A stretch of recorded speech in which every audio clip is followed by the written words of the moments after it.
Welcome back to my channel. This is Nisha. நம்ம தமிழ்நாட்டில் அதுவும் சேலம் மாவட்டம் சங்ககிரியில் இருக்க ஒரு வரலாறு மிக்க கோட்டைக்கு நாங்கள் போன எக்ஸ்பீரியன்ஸை தான் ஷேர் பண்ண போகிறேன். வாங்க வீடியோக்குள்ளே போகலாம். ஹலோ ஃப்ரெண்ட்ஸ், நாம் இன்றைக்கி வந்திருக்கிறது சண்டே ட்ரிப். இந்த ட்ரிப்பில் நாம் வந்திருக்கிறது ரொம்ப ஒரு சேலம் மாவட்டம் அண்ட் ஈரோடு மாவட்டத்திலே இருக்கிற ஒரு பழமையான ஒரு இடம், சங்ககிரி கோட்டை. அதுவும் கப்பலா? சங்ககிரி அது கப்பலா. நாங்கள் 2 பேர் வந்திருக்கோம். வித் 2 நான்சிங் நாதாரிகளோடு வந்திருக்கோம். இப்போ நம்ம அதனால் இந்த சங்ககிரி கோட்டையோட இது என்னென்னா, கிட்டத்தட்ட 14ஆம் நூற்றாண்டில் விஜயநகர மன்னர்களால் கட்டப்பட்ட கோயில் தான், இந்த கோட்டை தான் இந்த சங்ககிரி கோட்டை. அதுக்கப்புறம் 17ஆம் நூற்றாண்டில் ஹைதர் அலி அவரோட மகனான திப்பு சுல்தானோட கண்ட்ரோலில் இருந்துச்சு இங்கே. அதுக்கப்புறம் வந்து பார்த்திங்கன்னா ஆங்கிலேயர்களோட இதுக்காக 1799 வருடம் இங்கே பாருங்க, இங்கே இந்த வாயிலில் அந்த வாயில் ஒரு வாயு தெரியும். இதுதான் கோட்டையோட ஃபர்ஸ்ட் என்ட்ரன்ஸ். இதில் புலியோட முகம்தான் நம்ம பார்த்தோம், அதனால இது புலிமுக வாயில்னு சொல்கிறாங்க. முதல் வாயிலுக்கும் 2வது வாயிலுக்கும் இடையிலேயே ஒரு திண்ணை ஒன்று அமைக்கப்பட்டிருக்கு. இது மக்கள் இலைப்பாடுறதுக்கு தகுந்த மாதிரி அமைச்சிருக்காங்க.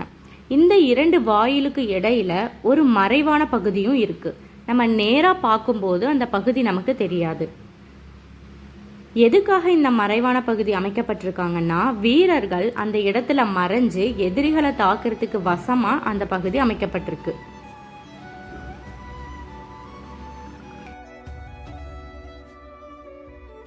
இந்த கோட்டையோட ஓப்பனிங் டைம் என்னன்னு எனக்கு தெரியல. நாங்கள் இந்த தடவை 8:30க்கு வந்தோம். நாங்கள் போகும்போதே நிறைய பேர் இறங்கி வந்துட்டு இருந்தாங்க. இதுதான் செகண்ட் என்ட்ரன்ஸ். இந்த என்ட்ரன்ஸோட நேம் கல்கோட்டை மண்டபம்னு சொல்கிறாங்க.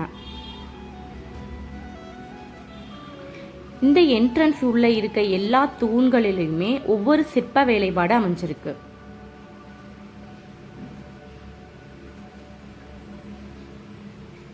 நாங்கள் சண்டே டைம் வந்திருந்தனால கராத்தே ஸ்டூடெண்ட்ஸ் எல்லாம் ப்ராக்டிஸ் பண்ணிட்டு இருந்தாங்க. நிறைய பேர் இருந்தனால எங்களுக்கு கொஞ்சம் சேஃபாகவும் இருந்தது.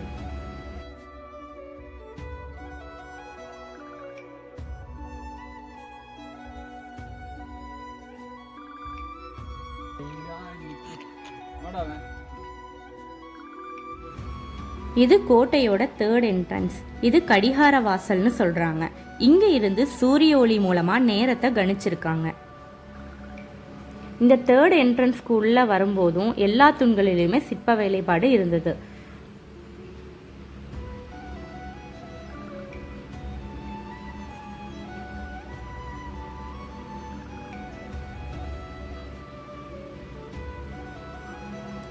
இங்க ஒரு வரதராஜ பெருமாள் கோயில் இருக்கு. இது ரொம்ப பழமையான கோயில்னு சொல்றாங்க. இது வருஷத்துக்கு ஒரு முறை மட்டும்தான் ஓபன் பண்றாங்களாம்.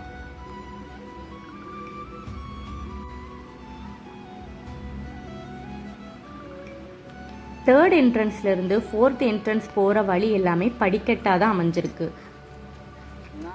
அதுவும் பாறையிலேயே செதுக்கியும் சிலது பாறைகளை போட்டு நம்ம படிக்கட்டு மாதிரியே செஞ்சுருக்காங்க. 4th என்ட்ரன்ஸ் போகிற வழியில் ஒரு மதில் சுவர் மாதிரி இருக்குது. அங்கே ஒவ்வொரு துளை அமைச்சிருக்காங்க. அது எதுக்காகனா, வீரர்கள் கோட்டைக்குள்ளே இருந்தே எதிரிகளை தாக்குறதுக்கு வசமாக அமைக்கப்பட்டிருக்கு. இந்த என்ட்ரன்ஸோட நேம் ரணமண்டபம்னு சொல்கிறாங்க. இங்கேயும் ஒரு ஆஞ்சநேயர் சிற்பம் இருக்குது. 3rd என்ட்ரன்ஸ்லேருந்து 4th என்ட்ரன்ஸ்க்கு வர வழி முழுக்க கிட்டத்தட்ட 1400 படிகளை கடந்து தான் வர முடியும். ஒவ்வொரு வாயிலையும் கொஞ்சம் ரெஸ்ட் எடுத்தால் தான் நம்ம நெக்ஸ்ட்டு நம்மளால் நடக்கவே முடியும். அந்த அளவுக்கு ரொம்ப கடினமாக இருந்தது. 4th என்ட்ரன்ஸ்லேருந்து 5th என்ட்ரன்ஸ்க்கு போகிற வழி முழுக்க கொஞ்சம் சமதளமாகவும் கொஞ்சம் படிகளும் இருந்தது.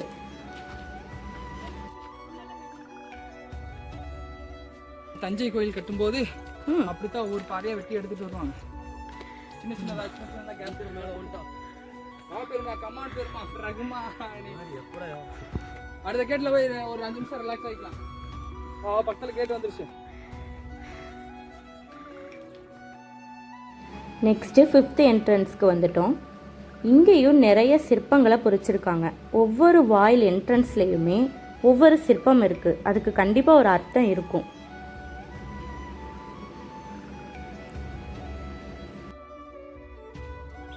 ஒரு 3 மணிக்காட்டு கீழே இறங்க ஆரம்பிச்சோம்னா 5 மணிக்கா வந்துடலாம்.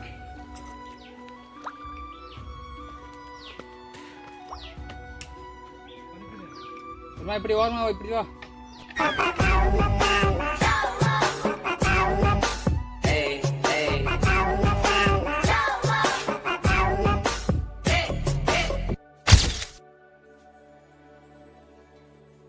இது 6th என்ட்ரன்ஸ். இது ரொக்கத்தட்டி வாசல்னு சொல்கிறாங்க. இங்கேயும் ஒரு விநாயகர் சிலை அமைச்சிருக்காங்க. நேற்று புரட்டாசிங்கிறனால இங்கே இன்னைக்கு கொஞ்சம் இடமெல்லாம் கொஞ்சம் சுத்தம் பண்ணியிருக்காங்க.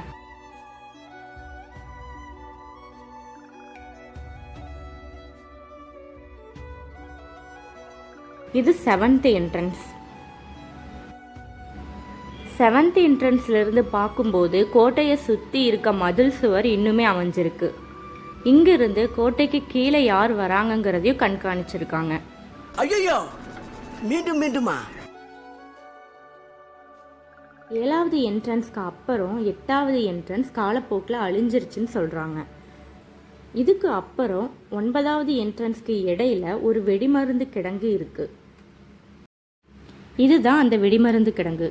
இது 1880ஆம் ஆண்டு ஆங்கிலேயரால் கட்டப்பட்டு பயன்படுத்தப்பட்டிருக்கு.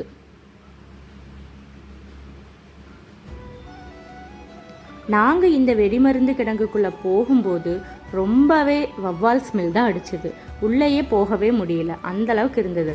ஆனால் இங்கே சிலர் சமைச்சு சாப்பிட்ருக்கிறதுக்கான அடையாளம் இருக்குது. இந்த கிடங்கை முழுக்க முழுக்க செங்கலாலும் சுட்ட சுண்ணாம்பாலும் கட்டியிருக்காங்க. ஃபர்ஸ்ட்லேருந்து ஒரு 6 என்ட்ரன்ஸ் வரைக்கும் ஒவ்வொரு நுழைவாயிலும் சீக்கிரமாகவே வந்த மாதிரி இருந்தது. நம்ம ஓய்வெடுக்கிறதுக்கும் கொஞ்சம் நேரம் கிடைச்ச மாதிரி இருந்தது. இதுக்கு அப்புறம் 7வது என்ட்ரன்ஸ்லேருந்து 10வது என்ட்ரன்ஸ் வரைக்கும் இருக்க எல்லா நுழைவாயிலுமே ரொம்ப ரொம்ப தூரமாக இருக்குது. உட்காந்து இலைப்பாடுறதுக்கான வாய்ப்பு ரொம்பவே கம்மி.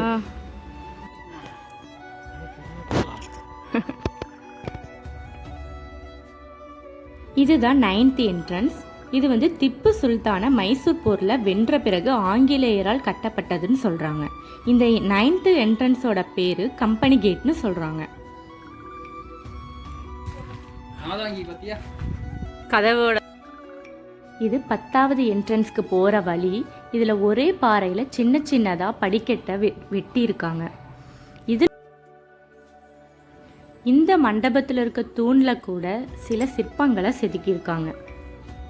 ஆனால் இந்த பாறை எல்லாமே கிட்டத்தட்ட அழியிற நிலையில் இருக்குது. இந்த படிக்கட்டை 60ஆம் படின்னு சொல்கிறாங்க. ஆனால் இதில் 37 படி மட்டுமே இருக்குது. மீதி படிகள் கண்டிப்பாக அழிஞ்சிருக்க வாய்ப்பு இருக்குது. ஃபைனலாக 10th என்ட்ரன்ஸ்க்கு வந்துட்டோம். ரொம்பவே கஷ்டப்பட்டு இந்த 10 என்ட்ரன்ஸ் கடந்து வர்றதுக்குள்ளே எங்களுக்கெல்லாம் நாக்கு தள்ளிருச்சு. இந்த 10வது என்ட்ரன்ஸோட நேம் உடையார் வாயில், மைசூர் வாயில்னு சொல்கிறாங்க. இங்கேயும் நுழையிற பகுதியிலேயே நிறைய சிற்ப வேலைப்பாடுகள் அமைக்கப்பட்டிருக்கு.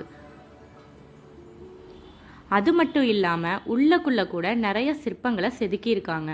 இங்கே 4 குரங்குகள் ஒவ்வொரு திசையை பார்த்து இருக்கிற மாதிரி ஒரு பசில் மாதிரியான ஒரு சிற்பமும் செஞ்சுருக்காங்க. நேற்று புரட்டாசிங்கிறனால இங்கே நிறைய பேர் கோவிலுக்கு மேலே வந்திருக்காங்க.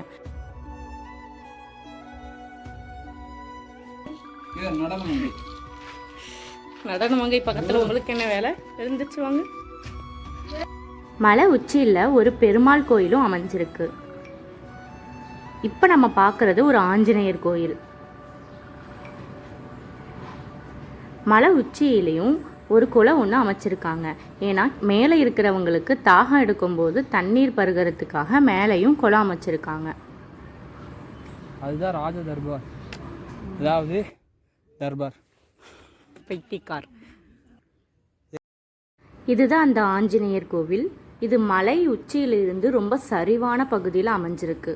அதுவும் இல்லாமல் இதோட மேல் தளம் சேதமடைஞ்சிருக்கு.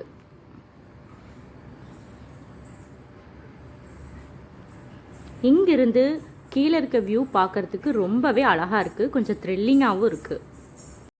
இங்கே தெரிகிற ஒரு வழி அந்த ராஜ தர்பாருக்கு போகிற ஒரு பாதை. இப்போ நம்ம அங்கே போகிறதில்ல. இந்த மாதிரி போகிற வழியெல்லாம் சின்ன சின்ன குழியாக இருக்குது. இது எதுக்குன்னு கேட்டப்போ மேலே தீப்பந்தம் நட்டுறதுக்காக அமைக்கப்பட்டிருக்குன்னு சொன்னாங்க. இதுதான் மலை உச்சியில் இருக்க ஒரு பெருமாள் கோவில். இதுக்கு பக்கத்துலேயும் ஒரு மண்டபம் அமைச்சிருக்காங்க. இப்போ நம்ம இந்த கோவிலை ஒட்டி இருக்க பாதையில் தான் போகணும். இது கொஞ்சம் வழுக்கிற மாதிரியும் இருக்குது, சிலதெல்லாம் கொஞ்சம் கடினமான பாதையாகவும் இருக்குது. இங்கேருந்து கீழே விழுந்தால் ஸ்ட்ரைட்டாக டீலா தான், அதனால் ரொம்ப கேர்ஃபுல்லாக தான் போகணும். ஆனாலும் கோவில் பக்கத்துலேயே சில படிக்கட்டு மாதிரி பாறையிலேயே வெட்டி இருக்காங்க, அதனால் நம்ம போகிறதுக்கு கொஞ்சம் சுலபமாகவும் இருக்குது. பார்த்தீங்கன்னா தெரியும். கோவிலுக்கு பக்கத்திலேயே அந்த பாறையிலேயே செதுக்கப்பட்ட ஒரு சிவலிங்கமும் இருக்குது. இங்கே பாறையிலிருந்து ஒரு ஊற்று தண்ணி இருக்குது. இதை குடிநீராகவும் யூஸ் பண்ணியிருக்காங்க. இன்னுமே இங்கே மேலே வர மக்கள் இதை குடிநீராக பயன்படுத்திட்டு இருக்காங்க. நாங்கள் இங்கே உச்சி மலையை ரீச் ஆகும்போது சரியாக மணி 11:30 ஆயிடுச்சு. இதுக்கப்புறம் கொஞ்சம் ரெஸ்ட் எடுத்துகிட்டு தான் இறங்க போகிறோம். நீங்கள் சேலம் அண்ட் ஈரோடு சரௌண்டிங்கில் இருந்தால் கண்டிப்பாக விசிட் பண்ணி பாருங்கள். அண்ட் தேங்க்ஸ் ஃபார் வாட்சிங் my channel. Keep support and subscribe.